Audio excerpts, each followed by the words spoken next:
चार बातें बड़े ही भाग्यशाली को प्राप्त होती हैं। पहला मनुष्यत्व, दूसरा धर्म श्रवण, तीसरा विशिष्ट श्रद्धा और चौथा संयम पूर्ण परमार्थ। मनुष्य शरीर ये किसी कर्म के फल से नहीं मिला है, भगवान की कृपा से मिला है। कबहू ककरि करुणा नर देही, देत ईश बिनु हेतु सनेही। बड़ी कृपा, दुर्लभो मानुषो देहो, जगह जगह शास्त्रों में आया है। मनुष्यत्व, बड़े भाग्यशाली जिनको मानव देह की प्राप्ति हुई। मानव देह प्राप्त करके दूसरा महाभाग्य सत्संग, धर्म श्रवणम, धर्म शास्त्र से युक्त सत्संग। मनमानी एक दक्षिण की वार्ता, एक उत्तर की वार्ता, कोई तुकतान ही नहीं मिल रहा, क्या कहना चाहते समझे में नहीं आता, बताना क्या चाहते हैं।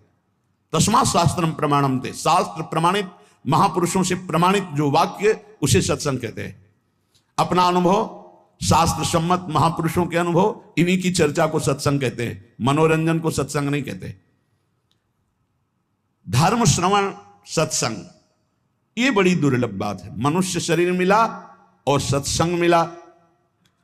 अब सत्संग में अगला है श्रद्धा, जो सुना उसको धारण किया। जो मनुष्य शरीर प्राप्त करके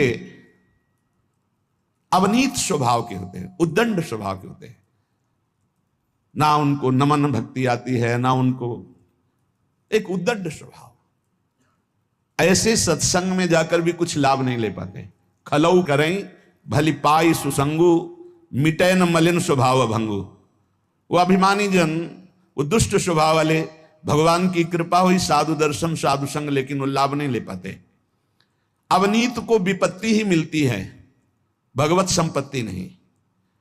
अवनीत को, दुष्ट स्वभाव, उद्दंड अभिमानी को दुर्दशा ही प्राप्त होती है।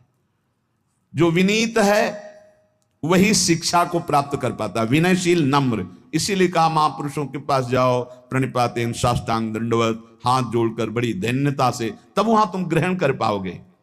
अंजलि चढ़ाकर माथे पर हाथ रखकर सम्मान प्रदर्शित करते हुए मन वचन शरीर से विनयवनत होकर के तब सत्संग का लाभ लिया जाता है। बोले संयम पुरुषार्थ।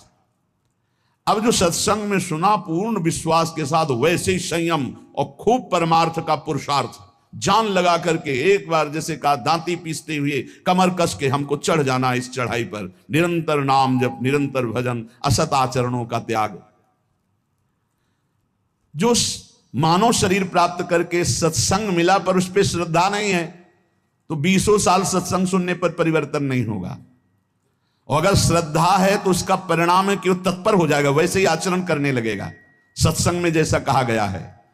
तो मानव शरीर, सत्संग और सत्संग पे श्रद्धा, और श्रद्धा का स्वरूप है यथार्थ जो बोला जा रहा है उसे अपने जीवन में उतार लेना, और दिव्य पुरुषार्थ, खूब मेहनत करके साधन भजन करना।